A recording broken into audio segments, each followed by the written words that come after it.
தமிழராஜ் பார்த்துட்டு இருக்க எல்லாருக்குமே வணக்கம். இன்றைக்கி மார்ச் 22 ராமேஸ்வரத்தில் சீமான் அவர்கள் மிகப்பெரிய போராட்டத்தை கையில் எடுக்க போகிறாரு அப்படின்றது ஒன்று இருக்குது. மீனவர்களுக்காக மீண்டும் சீமான் அவர்கள் இறங்குறாரு.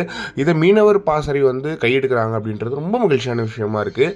இந்த மீனவர் பாசறையை பொறுத்த வரைக்கும் காளியம்மாள் அவர்கள் இருந்த இடமா இருந்தாலுமே இப்போது இந்த மீனவர் பாசறை போராட்டம்ன்றது நாம் தமிழர் கட்சி மீனவர் பாசறையோட யார் இப்போ ஒருங்கிணைப்பாளராக இருக்காங்க அப்படின்னு பார்த்தீங்கன்னா அஞ்சம்மாள் அவர்கள் இருக்காங்க. எந்த இடத்துலையுமே சலித்தவர் இல்லை காளியம்மாள் அவர்களுக்கு அப்படின்றது ஒன்று இருக்குது. இந்த மேடைன்றது பயங்கரமாக இருக்க போகுது அப்படின்றதுல எந்த ஒரு மாற்றமே கிடையாது.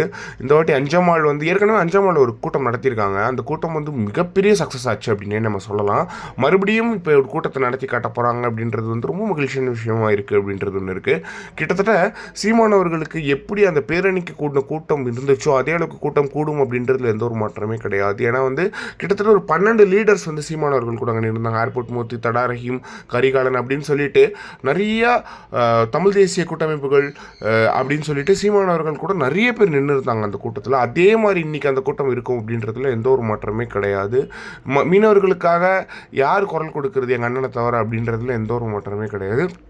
சீமான் தான் இங்கே முகம். சீமான் அவர்கள் ஒரு விஷயத்தை எடுத்து போராடினார்னா சீமான் அவர்கள் போராடுறாரு தெரிஞ்சாலே அந்த ஐயோ அவங்களுக்கு அந்த விஷயத்தை செஞ்சு கொடுத்துருங்க அப்படின்னு சொல்லிட்டு கவர்மெண்ட் இறங்கி வேலை செய்யும்.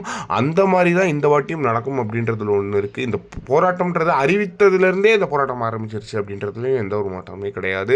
எனவே அஞ்சம்மாள் அவர்களின் சம்பவம், மீனவர் பாசறையின் சம்பவம், சீமானவர்களின் சம்பவம், கூட்டணி சீமானவர்களுக்கு ஆதரவாக நிற்கும் அவ்வளோ பேருக்கும் இந்த வாட்டி மரண சம்பவம் காத்துக்கிட்டு இருக்கு அப்படின்றது ஒன்று இருக்குது. இந்த 22ஆம் தேதி 4 மணிக்கு இந்த கூட்டம் ஆரம்பிக்குது அப்படின்றதுல எல்லாருக்குமே சந்தோஷமான விஷயமா இருக்குது. இதை பற்றி நீங்கள் என்ன நினைக்கிறீங்க அப்படின்றத மறக்காம கமெண்ட் பாக்ஸ்ன்னு சொல்லுங்கள்.